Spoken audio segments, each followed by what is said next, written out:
Welcome home, Spider-Man. Hey guys, this is the Brick Channel here. Today I'm gonna do a spoiler review of Spider-Man Homecoming. I was really excited for this movie, as you could tell.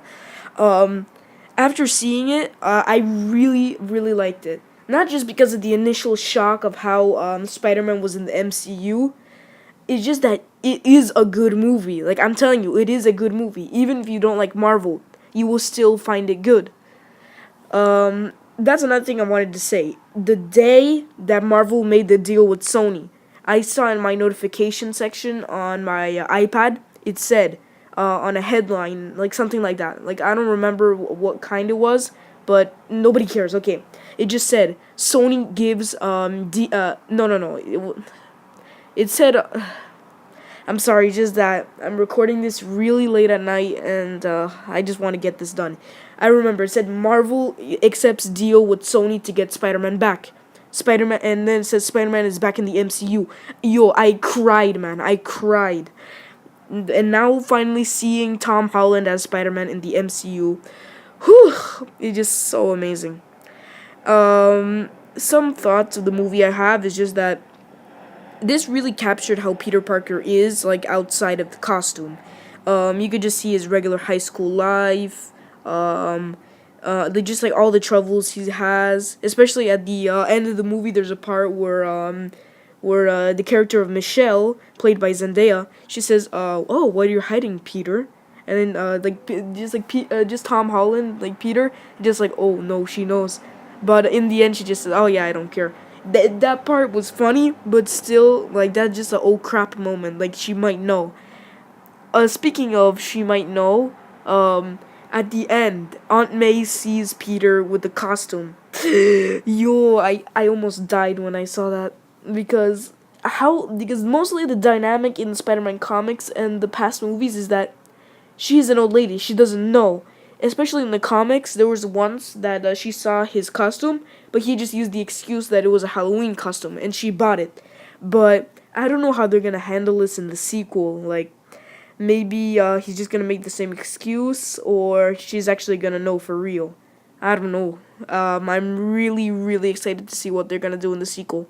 Um, I'm gonna transfer to the villains now. Some people might say, "Oh yeah, there's too many villains." Not this time. Yes, there's a lot of villains, but they're not in your face like Spider-Man 3 and The Amazing Spider-Man 2. For example, Spider-Man 3 had Venom, Sandman, and New Goblin. This movie has Vulture as the main villain, and the side villains as the Shocker and the Tinkerer. You almost can't tell that there's a lot of villains, because they don't, just like I said, they don't put it in your face like, "Oh yeah, this is the Tinkerer. Oh yeah, this is the Shocker." No, the Shocker might gets like a more prominent role in the movie, but the first Shocker gets killed, and then the second Shocker appears like as the Shocker, the real one. And there's also Mac Gargan, but he appears more in the end credit scene. I think the Scorpion will be the second villain in the second movie. Not the second villain, just the main villain of the second movie. Sorry. So yeah, they actually really handled the character of the Vulture really well in this movie. I really like the choice of Michael Keaton as the Vulture, because he has a lot of experience in the superhero movies. For example, he played Batman from the two Batman movies of Batman '89 and Batman Returns from 1992. And he actually played Birdman. Like, every Marvel fan was making the inside joke, like, oh my God, it's Birdman. I find that kind of funny, but in reality, it's just like the Vulture. Those two characters have like some similarities, but still, they really handled him really well. And speaking of characters that were handled really well, the character of Spider-Man, played by Tom Holland, I think he is the most perfect Spider-Man for the MCU, because yes, he's young. He's finally, like, because he's not young. I think he's like 19, 18, like in his real age. But in the movie, they say he's a 15 or 16. I don't remember. But yeah, he actually looks the part. It's not like Tobey Maguire. He was like a 20-year-old man playing a teenager. And the worst offender was Andrew Garfield, because I think in The Amazing Spider-Man 2, his real age in real life, I think it was like in his early 30s. And the last time I saw that movie and I finally learned that information, I was just like, what? But either way, this version of Spider-Man is really funny, and there's actually a little reference they made in the movie. For example, there's a part where the Vulture just destroys a whole like giant warehouse, and all the rubble is on Spider-Man. And there's a moment in the comics where the same thing happens, except it's not with the Vulture; it's for another villain, and he lifts up the rubble, and then you see the iconic scene of Spider-Man lifting up the rubble with using his strength. I'm sorry, just that I just can't pronounce words correctly. It's just that I just came from watching the second watching of the movie, and it's just so spectacular. I don't have any words for it. But still, yeah, spoiler talk. Yeah, so I'm gonna talk about the spoilers now. So one of the main things that I really loved about this movie was at the end. They showed his Avengers suit. Because yes, after that he turns it down and he says he just wants to be the neighborhood Spider-Man. But still, he actually counts as a real Avenger. He has the suit right there. And just saying the suit design, it's perfect. A lot of fans might say, "Oh yeah, it's not the original Iron Spider armor," but you get the idea. It's a more enhanced version of Spider-Man's armor, and I almost screamed at the top of my lungs when I saw that. Like my dad was just like, "Okay, calm down," but I was about to scream like a little girl when I saw that. It's kind of embarrassing that I say it now, but I'm serious though. If you were in my position, if you were a serious Spider-Man fan ever since you were a kid, ever since like you were born, man. I remember like I was born in 2005, so you might think, "Oh yeah, like this kid he can't have nostalgia." When I was 1, I remember a little bit of it. My parents showed me Spider-Man 2 because it came like a year like 2 years ago, like in 2006, like 2 years ago. No, it came out in 2004 and I was like 1 in 2006, so it came out like 2 years ago in that time. I remember watching it and I just loved the movie. So if I make a review of Spider-Man 2, don't say, "Oh yeah, it's for nostalgia." If I make a review of that movie, I'm gonna do a calm, like non-nostalgic assessment of the movie. But either way, back to Homecoming. So yeah, more spoilers is that the end credit scene. It shows. I actually talked about this a little bit a few minutes ago. Yeah, at the end you see Matt Gargan and wait, hold on, I don't remember his name. Oh yeah, Adrian Toomes. Sorry, Adrian Toomes. Yeah.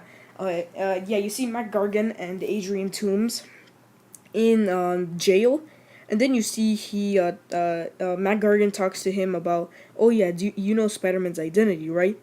And still, I love this moment because you could see the Vulture. He's not like most villains. Is like, "Oh, I'm evil and I came to destroy you," and then after that they're dead. Like kind of like, oh no, wait, he's not in the MCU. I was about to say another character, but it's irrelevant to the whole Marvel universe. It's not even a Marvel character. But still, either way, he's actually a lasting villain. Like, if they make the Sinister Six, they will have the opportunity to put Vulture inside. But I don't think Vulture will actually try to do crime again if he gets released out of jail. Because you could see, like I was saying, you could see that he actually acknowledged that Spider-Man saved him. Like, at the end, he saved him from the fire when his wings exploded with the arc reactors. So, yeah, that's actually really good villain development. Like, maybe he will even help Spider-Man in the second movie. I'm not making any promises, but that would be really, really awesome. Third spoiler, is that this isn't really a spoiler per se, but it's just a little thing of the end credit scene. The Captain America thing at the end of the movie. That scene was just so freaking hilarious. Like at the end, like everybody was expecting, oh my goodness, what they're gonna reveal. Venom, maybe Mysterio, maybe Scorpion. They kind of revealed Scorpion, but you get the idea. And then at the end, you just see him like Captain America in the PSA. He just sits down, and it's like, The best virtue of a soldier, or in this case a student, is patience. Like, I'm serious. Like, I expected like this grandiose end credit scene, but no, it just feels like the little PSA. I'm not mad about that, but it's actually I'm kind of like weirded out, kind of like in a good way, but still like after like a few seconds of watching that, like I was like, wait, what? And I just like started laughing because I was like, oh, okay.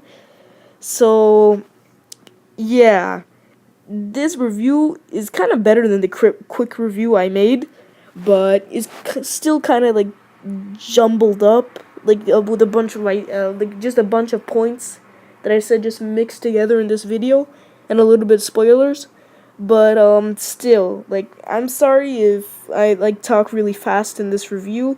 It's just that just like I said, I'm a huge Spider-Man fan, and I really love to see the character back in Marvel's universe, like in the MCU. Like in the beginning, like the music I played in the beginning, when I heard that '60s Spider-Man theme, and I saw the Marvel logo, I almost cried in the theater. Like I was like, Spider-Man's back, Spider-Man's back, holy crap! But I contained myself. But still, that's my review. Bye.